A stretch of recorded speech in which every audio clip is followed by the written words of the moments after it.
उहाँले त केही गर्नुहुन्न, अभ्यास छैन। त्यस कारणले घरमा आउनुभएको सन्तलाई रात्रिमा केही पनि नदिकन कसरी मेरो गृहस्थ धर्म पुरा होला भनेर म भयभीत हुँदै हुँदै मैले अलिकति फल सुधारेर अथवा फल निवेदन गरेको मात्र हुँ। हुन चाहिँ म महिनावारीको आज 4 दिन पनि भएको छैन, चोखिएको थिएन, त्यसरी पनि बाध्यतावश दिएको हुँ, यही नै कारण हो भनेर बताउनु भयो। त्यसपछि सन्तहरूले भन्नुभयो आइन्दा यस्तो कसैलाई नगर्नु भनेर यो कुरालाई प्रुफ गर्नुभयो कि जीवनमा साधना गर्नेवाला साधकलाई थोरै पनि आहार विहारको तलमाथि भयो भने त्यो दिनको र त्यो केही दिनसम्म भनिन्छ आयुर्वेदमा अन्नको हाम्रो शरीरमा 2 दिनसम्म प्रभाव हुन्छ। त्यसकारणले अन्न ग्रहण गरेको 2 दिनसम्म हामीलाई ध्यान लाग्दैन, 2 दिनसम्म भगवानको चिन्तनमा विचलितता आउँदछ। याद राख्नु, अन्न भोजन गऱ्यौँ भने। त्यस्तै फल हो, छिटो पच्ने हुनाले फलको हामीलाई 1 दिनसम्मको प्रभाव हुन्छ। अनि आयुर्वेदको वर्णन अनुसार हाम्रो शरीरमा दुध पान गरेको हप्ता दिनसम्म हामीलाई काम गर्छ। दुधले हप्ता दिनसम्म तागत दिन्छ या त्यसको इनर्जी रहिरहेको हुन्छ। दहीले हामीलाई 15 दिनसम्म त्यसको पौष्टिकता दिइरहेको हुन्छ। दहीको प्रभाव हाम्रो शरीरमा 15 दिनसम्म हुनसक्छ। त्यस्तै गरी घिउको भनिन्छ 20 देखि 1 महिनासम्म प्रभाव हुन्छ। घिउको तागत ऊर्जा त्यतिसम्म हुन्छ। त्यसकारणले जस्तो प्रकारको अन्न हामीले सेवन गर्छौँ त्यसले त्यो अवधिसम्म हाम्रो मनलाई विचलित बनाउँदछ। त्यसकारणले हाम्रो साधनामा यस्ता व्यवधानहरू अवश्य आउँदछ यदि हामी इन्द्रियकै तृप्तिमा मात्रै लाग्यौँ, यस प्रकारको आहार विहारमा विचार गरेनौँ भने। त्यो भनेको मतलब साधनामा कयौँ प्रकारको यो आफ्नो जीवन सफल बनाउनको लागि, मोक्ष प्राप्तिको लागि, भगवत प्राप्तिको लागि, भगवानको आनन्दको अनुभूति गर्न चाहनेवालाले यी सबै कुरामा विचार गरेनौँ भने कदापि त्यो आनन्दको अनुभूति हुन सक्दैन। अब एकतिर हामी चाहिरहेका छौँ भगवानको प्रसन्नता पनि र अर्कोतिर हामीले कुसंस्कारलाई छोडेका पनि छैनौँ।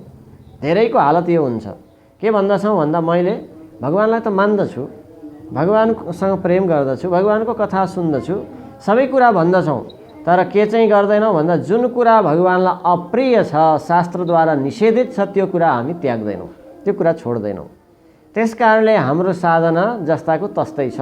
जस्तै हामीले तमाम बाल्टी भरिकन दुध या पानी त बाल्टीमा भर्यौँ, तर बाल्टीमा भएको प्वाल चाहिँ टालेनौँ भने के हुन्छ?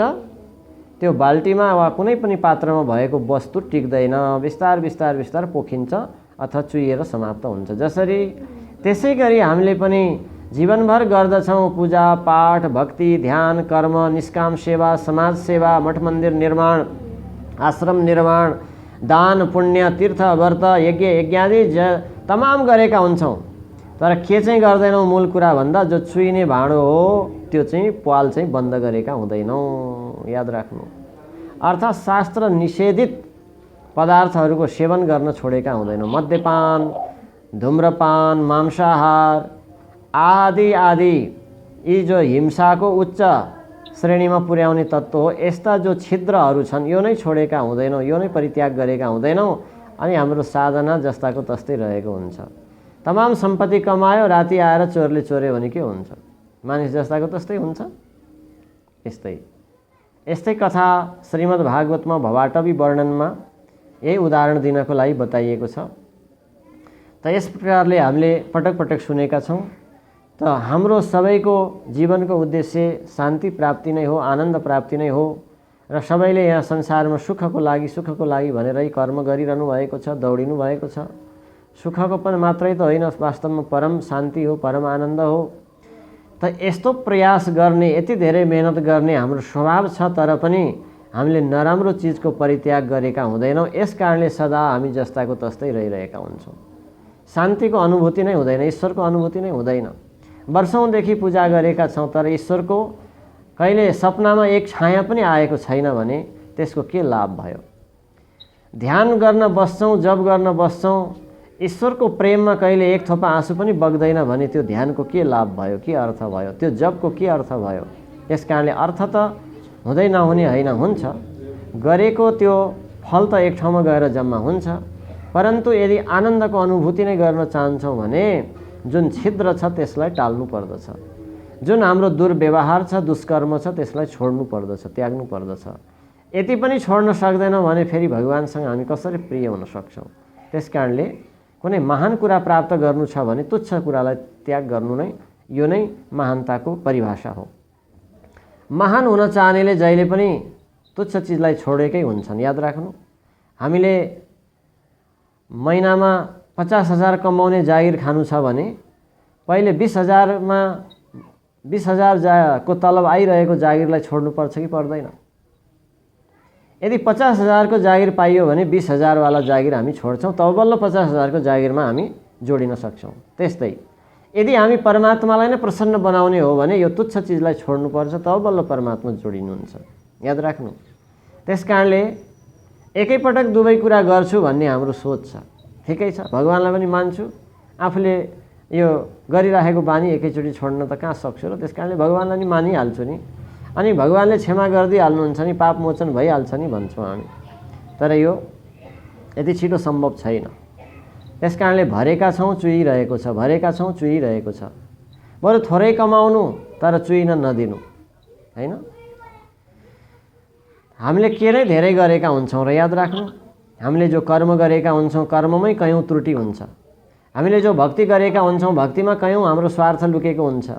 हामीले जो ज्ञान आर्जन गर्छौँ, ज्ञानमा नै कयौँ त्यहाँ भ्रमहरू रहेको हुन्छ। हामी जो भगवानको शरणागतित्वलाई स्वीकार गर्छौँ, शरणागतित्वको वास्तविक परिभाषा नै राम्रोसँग बुझेका हुँदैनौँ। भन्छौँ मनले भगवानको शरणमा पर्नु त हो नि भन्छौँ, शरणागतित्वको परिभाषा छ। अस्ति पनि हजुरहरूलाई षड्विधा शरणागति, 6वटा शरणागतिको लक्षण हजुरहरूलाई वर्णन गरेको थिएँ। त्यसकारणले फेरि कुनै दिन दोहोरिनेछ। त शरणागत गर्नेवालाको अनन्य भाव भनेको के त भन्दा, मैले जे गरेको छु त्यो म समर्थवान होइन, कुनै चिजमा नि मेरो सामर्थ्य छैन भन्ने भाव जबसम्म हुँदैन तबसम्म शरणागतित्वको लक्षण झल्किँदैन, याद राख्नु। त्यसकारणले आचार्यहरूले प्रार्थना गर्नुभएको छ, न धर्मनिष्ठोऽस्मि न चात्मवेदी न भक्ति मां त्वचरणारविन्दे अकिञ्चनोऽनन्यगतिः शरण्या त्वत्पादमूलं शरणं प्रपद्ये। के भनिएको त भन्दा, हे भगवान, हे प्रभु, मैले त के जानेको छु र, म त अकिञ्चन हुँ, केही पनि नभएको, कोही पनि नभएको। यस्तो भावना जागृत हुनुलाई नै शरणागतित्व भनिन्छ। त भनेको न धर्मनिष्ठ, म त न धर्ममा निष्ठा भएको वाला हुँ, यस्तो धर्ममा निष्ठावाला पनि म होइन। त हामी त के भन्छौँ, म त धर्म गरिरहेकै छु भन्छौँ, है। हाम्रो यो अभिमान लुकेर आइसकेको हुन्छ गर्दा गर्दै। अभिमान यस्तो थाहा नपाउने गरी प्रवेश गर्छ, त्यही नै हाम्रो व्यवधान हो, त्यही नै ठुलो छिद्र हो। त्यसकारणले हामीलाई सन्तहरूले सिकाउनु भयो यसरी प्रार्थना गर्नु, यो भावमा परिणत हुनु। न धर्मनिष्ठ, मेरो त कुनै धर्ममा निष्ठावाला पनि म होइन, यस्तो निष्ठा छैन ममा, हे प्रभु। न च आत्मवेदी, न त म आत्मज्ञानी हुँ, न त ममा यस्तो ज्ञान छ, केही ज्ञान पनि छैन, हे प्रभु। न भक्ति मां त्वचरणारविन्दे, र मैले कुनै भक्ति पनि गर्न सकेको छैन, ममा त्यस्तो भक्ति पनि छैन। भक्ति भए तापनि, भजन गरिरहे तापनि, जप गरिरहे तापनि यो भाव हामीमा जागरुक भइरहेको हुनुपर्छ भगवान समक्ष, आचार्य समक्ष प्रार्थना गर्दा। न भक्ति मां त्वचरणारविन्दे अकिञ्चन, म कस्तो छु त भन्दा अकिञ्चन। किञ्च भनेको केही, अकिञ्चन भनेको नकिञ्चन, केही पनि नभएको, केही नजान्ने, केही नबुझ्ने, कुनै शक्ति नभएको, भक्ति नभएको, मेरो धर्म पुण्य केही पनि नभएको, यस्तो वाला म हुँ। अकिञ्चन अनन्य गति, तर के छ, केवल एक हजुर नै सबैको रक्षक भइबक्सन्छ भन्ने बुझेको छु। सबैको मालिक हजुर हो, सबैलाई उपकार गर्ने हजुर हो, त्यसकारणले केवल हजुरको शरणमा परेको छु। शरणमा पर्नु बाहेक अरू मसँग कुनै उपाय छैन भनेर यो भावमा पूर्ण रूपमा हामी पुग्नको निमित्त नै हामीले गरेको सारा कर्महरूको छिद्रलाई बन्द गर्नुपर्छ। जो अशुभ कर्महरू हामीबाट भइरहेको छ, जो अयोग्य शास्त्र निषेधित कर्महरू खानपानमा हाम्रो भइरहेको छ, त्यो सबैलाई रोक्यौँ भने बल्ल यस्तो भन्ने भाव पनि जागरुक हुन्छ, यो भावना जागृत हुन्छ। त्यसकारणले अकिञ्चन अनन्य गति शरण्याम त्वत्पादमूलं शरणं प्रपद्ये, केवल हजुरको चरणमा नै मेरो यो दृढ विश्वास छ भन्ने यो भाव जागरुक हुनको लागि नै हामीले गरेको निष्काम कर्म निष्काम भक्तिमा पनि थोरै पनि छिद्रहरू रहिरहेको हुन्छ। त्यसलाई छिद्रहरूलाई बन्द गर्नुपर्दछ। त्यस कारणले नै युक्त आहार विहारस्य युक्त चेष्टस्य कर्मसु बारम्बार भनिएको छ। आहार विहारले नै हाम्रो चेष्टा बन्दछ, विचार बन्दछ। त्यो विचारमा यस्तो उत्कृष्ट भावना, भगवत प्रेम, ईश्वरीय दृढ विश्वास, आफ्नो साधनामा निष्ठा र आएको कष्टलाई पनि सहन गर्ने क्षमता बनाउनको लागि नै हामीसँग यो आहार विहारको जो आन्तरिक शक्ति हुन्छ, शुद्धताको आन्तरिक शक्ति हुन्छ, त्यो कदापि बाहिरी हृष्टपुष्टताले हुँदैन। याद राख्नु, शरीर देख्दा हृष्टपुष्ट छ तर भावना के छ? तर मनमा भय छ, डर छ, त्रास छ। हामी बाहिर हेर्दाखेरि सम्पन्न छौँ, सबै कुल इष्टमित्र कुल कुटुम्ब घर जग्गा जमिन वस्तु भाउ ब्याङ्क ब्यालेन्स सबै छ, तर मनमा के छ? मनमा भय छ, डर छ, त्रास छ, मृत्युमा पर्दछु मर्दछु भन्ने डर छ, त्रास छ, अशान्त छौँ। त यसको के अर्थ भयो? जीवनको के अर्थ भयो त्यसपछि? त त्यस कारणले जीवन त्यही हो। अङ्ग्रेजीमा एउटा भनाइ छ, it is a not matter how long you live but it is a matter how much you live in per second. भनेको हामी कति धेरै बाँच्यौँ त्यो कुनै महत्त्वपूर्ण जीवन होइन, त्यो कुनै महत्त्वपूर्ण कुरा होइन। कति धेरै बाँच्यौँ, कति धेरै कमायौँ, कति धेरै जोड्यौँ त्यो कुनै महत्त्वपूर्ण कुरा होइन। तर बट हामी पर सेकेन्ड कति बाँच्यौँ, मतलब हामी क्षण क्षणमा मरिरहेका पनि हुन्छौँ, बाँचिरहेका पनि हुन्छौँ। याद राख्नु, आनन्दको अनुभूति भएको छ भने हामी पल पलमा बाँचिरहेका छौँ। दुखानुभूति भइरहेको छ, मनमा क्लेश छ, डर छ, त्रास छ, भय छ भने हामी बाँचेका छैनौँ, मृत्युमा पुगिरहेका छौँ। त्यस कारणले but it is a matter how much you live in per second. प्रत्येक सेकेन्ड हाम्रो जन्म मृत्यु भइरहेको छ।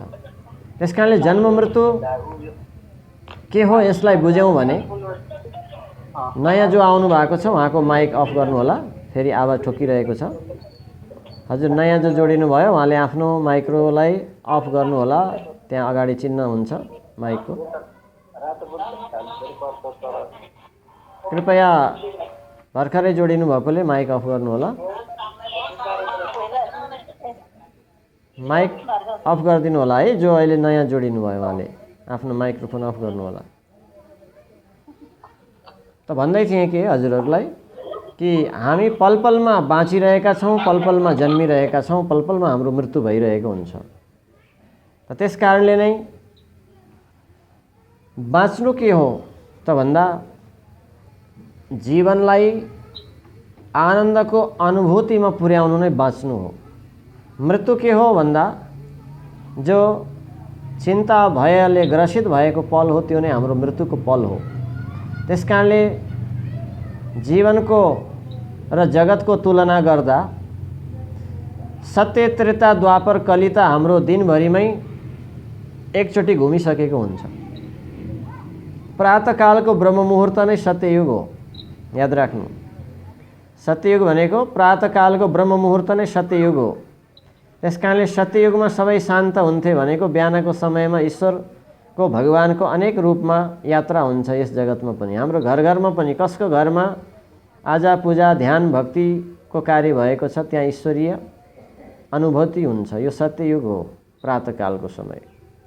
त्यसपछि अलिकति हामी विषयपट्टि र आफ्नो व्यवस्थापट्टि लाग्छौँ, दोस्रो प्रहर आउँदछ, त्यो नै द्वापर, त्यो नै त्रेता युग हो। त्यसपछिको अलिकति धर्म कम हुँदै हुँदै घट्दै घट्दै जान्छ अनि पूर्ण जीवन दिनभरि कमाउन धमाउनमा लाग्दछौँ। त्यसपछिको हाम्रो त्यो धर्मको प्रभाव, सत्यताको प्रभाव कम गरेर विषयवस्तु र संसारको वस्तुमा जोडिनु भनेको अर्को युग हो। त्यस्तै गरी द्वापर युग हो। अब जो रात्रिमा के गर्दछौँ भन्दा केवल आफ्नो सुखको लागि विषय भोगमा रमण गर्ने समय हो, त्यो नै कलियुग हो। त्यस कारणले कलियुग के हो त भन्दा कलियुग हो कलहको युग, कलियुग हो वासनाले ग्रसित बनाउने युग, कलियुग हो मतिलाई भ्रम बनाउने युग, कलियुग हो सद्गतिलाई कुगति बनाउने युग। यस्तो युगमा पनि जो सतलाई स्वीकार गरेर सत परमात्माको अनुभव गर्न चाहन्छन् उनीहरूको लागि प्रशस्त मार्गहरू छन्। कलीमा सबैभन्दा सजिला साधनाहरू पनि छन्। त त्यस कारणले यो मानव जीवनमा हामी सबै सुख र आनन्दको अनुभूति गर्नको लागि नै अनेकौं यात्राहरू प्रयासहरू गरिरहेका छौँ। ती सुखानुभूति आनन्दको अनुभूति ईश्वरीय अनुभूति गर्नका निमित्त हाम्रा यात्राहरूमा यस्ता कयौं विघ्न बाधाहरू कतिपय युगको प्रभावले, कतिपय हाम्रो संसर्गको प्रभावले, कतिपय हाम्रो आहार विहारको प्रभावले, कतिपय हाम्रो दृश्य श्रवण आदिको प्रभावले पनि हामी प्रभावित भइरहेका हुन्छौँ। त्यस कारणले साधकले सजग भएर, भक्तले सजग भएर जीवनमा आउने यस्ता कयौं बाधनाहरूलाई निवारण गर्ने प्रयास गर्नुपर्दछ। त्यो निवारण गर्ने प्रयत्न गर्नको लागि नै शास्त्रमा प्रशस्त मार्गहरू खोलिएको हो। यिनै शास्त्रीय प्रशस्त मार्गहरूलाई जब निरन्तर हामी श्रवण मनन निधिध्यासन गर्दछौँ त यसको जब हामी विश्वासपूर्वक पालन गर्दछौँ तब हामीलाई केही हदमा राहत पनि अवश्य प्राप्त हुन्छ। र अब हाम्रा एकल प्रयास मात्रै, हामीले गरेका कयौं यस्तो एकल प्रयास मात्रै यति सजिलै सफल हुँदैन। त्यसकारणले हामीले गरेको कुनै पनि कार्यमा, संसारको कार्य पनि सफल बनाउनको लागि हामीलाई धेरैको सहयोग चाहिन्छ। त्यसकारणले अध्यात्म मार्गमा पनि हामी सफल हुनको लागि हामीलाई धेरैको सहयोग नभए पनि एक व्यक्तिको अवश्य सहयोग चाहिन्छ। त्यो को हो त? हजुरहरूले गेस गर्नुभयो होला। हामी अध्यात्म मार्गलाई सफल बनाउन, आत्मालाई परमात्मासँग एकाकार गर्न, मिलन गराउन यदि चाहन्छौँ भने जीवनमा एउटा महत्त्वपूर्ण साथीको जरुरी छ। याद राख्नु। त्यो महत्त्वपूर्ण साथी भनेको को हो? सबैले गेस गर्नुभयो।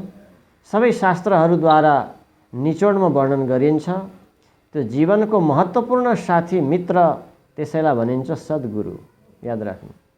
सद्गुरुको सहयोग बिना हाम्रो अध्यात्म मार्ग सफल हुन सक्दैन। सद्गुरुको कृपा बिना अध्यात्म मार्ग सफल हुँदैन। सद्गुरुको आश्रय बिना ईश्वरसँग हाम्रो एकाकार हुँदैन, मिलन हुँदैन।